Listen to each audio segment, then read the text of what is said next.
രാജ്യത്തെ പണപ്പെരുപ്പ നിരക്ക് കൂടി. ഇന്ന് പുറത്തുവന്ന കണക്കനുസരിച്ച് 5.69 പണപ്പെരുപ്പം. വ്യാവസായിക ഉൽപാദന സൂചികയിൽ വലിയ ഇടിവാണ് രേഖപ്പെടുത്തിയിരിക്കുന്നത്. വിവരങ്ങളുമായി ഡി ധനസുമോദുണ്ട് ഡൽഹിയിൽ നിന്ന്. ധനസുമോദ്, വിവരങ്ങൾ എന്തൊക്കെ?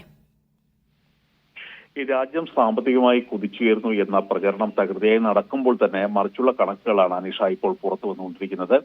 പണപ്പെരുപ്പം കഴിഞ്ഞ 4 മാസത്തിനിടെ ഏറ്റവും ഉയർന്ന നിലയിലേക്കാണ് എത്തിച്ചേരിക്കുന്നത്. അതേപോലെ തന്നെ വ്യവസായ ഉൽപാദന സൂചികയിലും വലിയ തരത്തിലുള്ള ഇടിവാണ് ഇപ്പോൾ രേഖപ്പെടുത്തിയിരിക്കുന്നത്. ഇപ്പോൾ പണപ്പെരുപ്പ നിരക്ക് 5.6 ആണ് രേഖപ്പെടുത്തിയിരിക്കുന്നത്. ഇത് പഴവർഗ്ഗങ്ങളുടെയും പഴങ്ങളുടെയും പയർവർഗ്ഗങ്ങളുടെയും പച്ചക്കറികളുടെയും വിലക്കയറ്റമാണ് ഇതിലിപ്പോൾ പ്രതിഫലിച്ചിരിക്കുന്നത് നമുക്ക് പറയാം. ഉത്തരേന്ത്യയിൽ കടുത്ത ശൈത്യം ആയത് പച്ചക്കറികളുടെയും ഭക്ഷ്യവസ്തുക്കളുടെയും വിലക്കയറ്റത്തിന് കാരണമായിട്ടുണ്ട് എന്ന് തന്നെയാണ് പറയുന്നത്. ഇത് മാത്രമല്ല, വ്യവസായിക ഉൽപാദന സൂചിക കഴിഞ്ഞ 8 വർഷത്തിനിടെ ഏറ്റവും താഴ്ന്ന നിലയിലേക്കാണ് എത്തിയിരിക്കുന്നത്. 2.9 എന്ന നിലയിലേക്കാണ് വ്യവസായിക സൂചിക ഇടിഞ്ഞ് താഴ്ന്നിരിക്കുന്നത്.